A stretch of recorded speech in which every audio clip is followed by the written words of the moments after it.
I couldn't even wait to get home to record this video. I just finished doing some evangelism with my team here at the Mall of America, and at one point my teammate and I were walking down the hall. He felt led to talk to this guy who was standing in the front of a store that he worked at. And this guy had literally just prayed that God would send him a sign because he was feeling discouraged with his faith. He wasn't sure about things. And my teammate walked up to him and shared the gospel with him. The manager actually came up there and was like trying to break it up and everything. But this guy like defended my teammate. So it was a complete divine appointment. Meanwhile, for whatever reason, I just felt super uncomfortable joining my teammate in that conversation. I think it ended up being the leading of the Lord, but I went and sat down on a bench really close by, and I started to strike up a conversation with a woman who was sitting there. Now, she didn't know any English, and so I asked her where she was from. She said Ethiopia. On my Bible app, I pulled up a passage that I've been sharing with people today from 2 Peter. I pulled it up in Amharic so she could read it, and she was nodding along. And just then, her sister came out of one of the stores and sat down next to us. Now, her sister does speak English, and she asked about it, and I showed her the passage. This sister had just shared the gospel herself with someone in the store that she went to. She was shopping there, but she also was sharing Jesus. I asked her about what church she went to. It turns out it's a church just outside my neighborhood in Minneapolis, and I know 100% sure that I've prayed for her church before. But I started sharing with her about a friend of mine who is Ethiopian. He had been really depressed. He had had some issues with the law and things, and that morning he had just cried out to God saying, "Send me angels, God."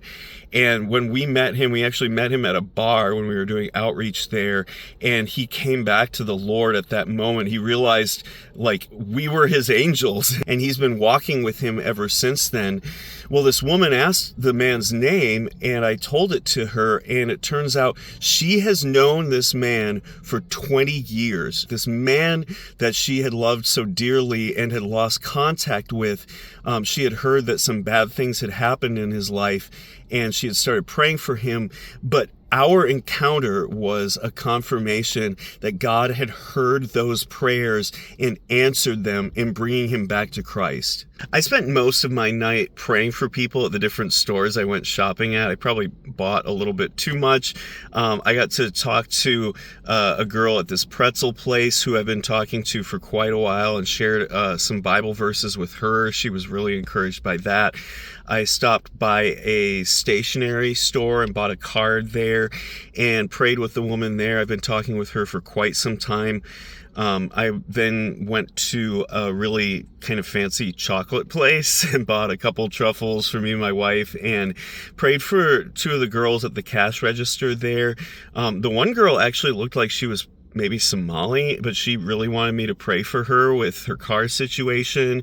And I got done and her coworker was saying, "Oh my gosh, you're going to make me cry." And, of course, that's probably not me doing it. That's the Holy Spirit. But I had a couple coupons for like 15% off of a beverage at this one little cafe thing. And I got myself a beverage, but I had this extra coupon. And so I just sort of waited to see if anyone else would come right after me. And some people did. So I asked if they wanted it, and they took that, and then I got to pray with that whole group of 3 people. I got to share with them about how God had changed my life, kind of a little testimony that had the gospel woven into it. There was another man my teammate talked to, and he was not interested in talking about the Lord at first. And my teammate, he doesn't do this very often, but he just felt led to like kind of push him on it. And the man right then just said, "Okay, come on, have a seat." And like he sat down and talked with him for some time. And the man was very thankful at the end. Like he thanked him pretty explicitly and listened the whole time. That was an answer to one of my prayers about God being insistent on the people that we talk to tonight, because the stakes of entering an eternity without Christ are just too great.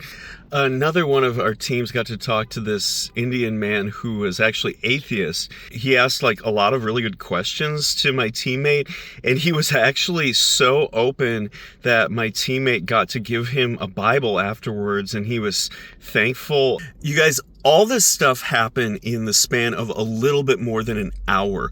The impact of sharing Christ with others goes so much further beyond like any way that we could measure our own earthly efforts at anything. Like I think of, jobs and things where I've had people measuring my productivity and numbers and stuff like this. This is like leagues beyond that. And that's a testimony to the Lord. He tells us in Isaiah that his word will not return void, but will accomplish what he purposes for it. So let this be an encouragement for you who want to share your faith or are sharing your faith. This is what God does with that. And for those of you praying, be encouraged, because this is what God is doing with your prayers. All right, I'll have another update for you guys after the next time God does something really cool. It's probably going to be pretty soon.